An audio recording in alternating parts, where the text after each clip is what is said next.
In Akpabuyo, Cross River State, an 18-year-old secondary school leaver delivers a baby boy at her community health facility. At her postnatal visit, she chooses a contraceptive implant inserted by a community health worker so she can go back to school. She wants to become an accountant. Now here is the detail most program designers would never plan for. The person who guided her toward that facility in the first place was her own mother, a traditional birth attendant, the kind of provider that maternal health projects usually treat as the competition, the problem to be trained away. This project had sensitized her instead on danger signs, on institutional delivery, on early referral, and she became the bridge. That is not an accident of implementation. That is what recommendation 4 looks like when it works. An innovation deliberately shaped to fit the social fabric it has to live in instead of fighting it. Recommendation 4 of BWEIM says, tailor the innovation to the socio-cultural and institutional settings. The logic is simple, and the evidence behind it is long. Innovations that build on existing patterns of social organization, existing values, existing local traditions are more likely to be adopted and more likely to last. The guide asks pilot teams to do specific homework, identify the community, socio-cultural and gender factors that will support or constrain the innovation. Understand the norms and operational culture of the organization that will implement it at scale, not the NGO running the pilot, the institution inheriting it, and assess the political, policy, and institutional environment for the opportunities and constraints that will shape large-scale implementation. Then, and this is the part that gets skipped, actually feed those findings into the design. Here is why this recommendation exists. Most pilot innovations are not designed in the setting where they will scale. They arrive as packages, a delivery model that worked in another country, a staffing pattern from a different health system, a community engagement approach written in a headquarters office. The innovation itself may be genuinely good, but a good innovation in a setting shaped differently is like a key cut for a different lock. It doesn't fail loudly. It underperforms quietly, and everyone blames implementation, when the real problem was that nobody asked what shape the setting was before designing the key. Tailoring happens at 3 layers, and skipping any one of them costs you. The community layer, values, gender norms, who actually makes decisions in a household, who is trusted. The organizational layer, the operational culture of the institution that will run this at scale. If your innovation assumes weekly data reporting and the inheriting organization runs on monthly paper registers, that mismatch is a design flaw, not a training gap. And the environment layer, policy, politics, budgets, bureaucracy. What is legal? What is funded? What has political cover? An innovation can be loved by communities and still die because it sits outside what the policy environment permits. Let me be concrete about the layer programs most often get wrong. In the Cross River family planning work, the documented lessons are blunt. Inequitable gender norms were a real barrier to uptake, and husbands were perceived as one of the most significant obstacles. A design that ignores that fact and simply makes services available is tailored to a community that does not exist. What the trained health workers found was the opposite path.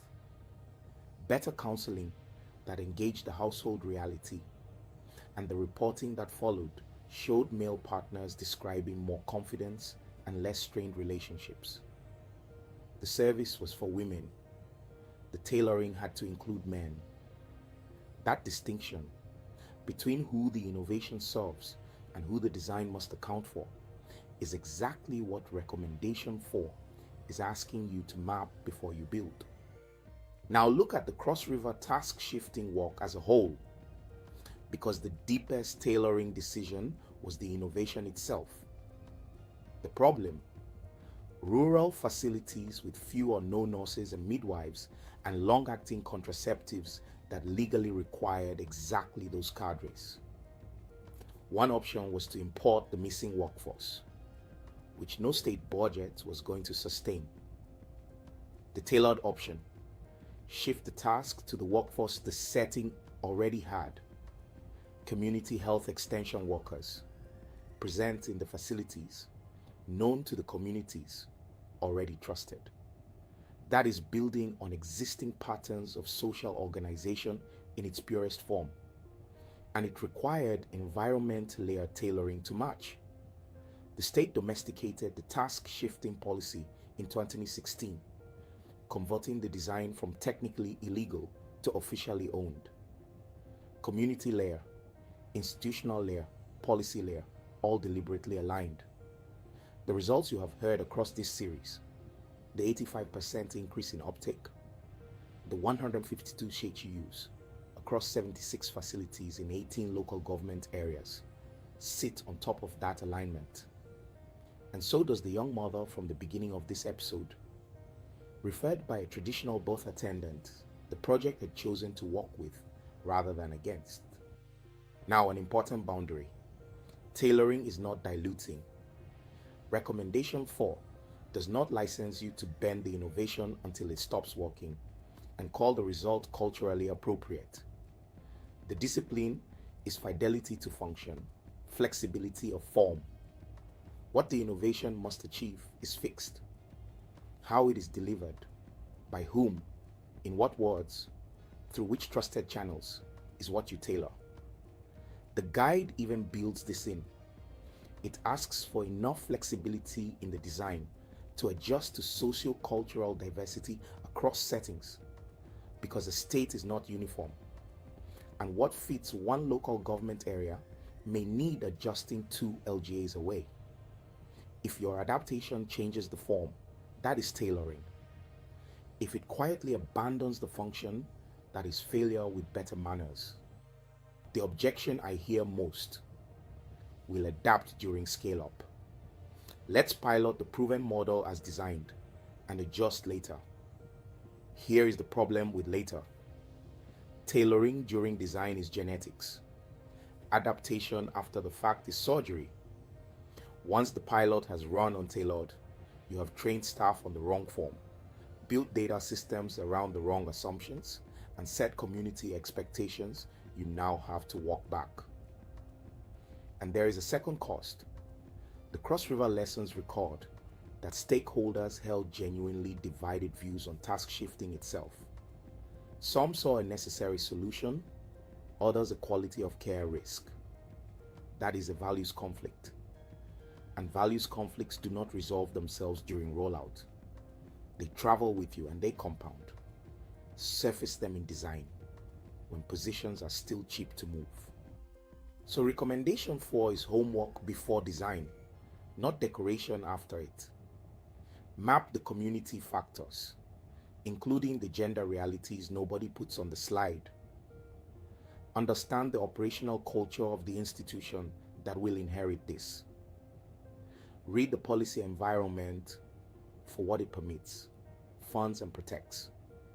Then shape the innovation to fit the setting, holding its function fixed and its form flexible.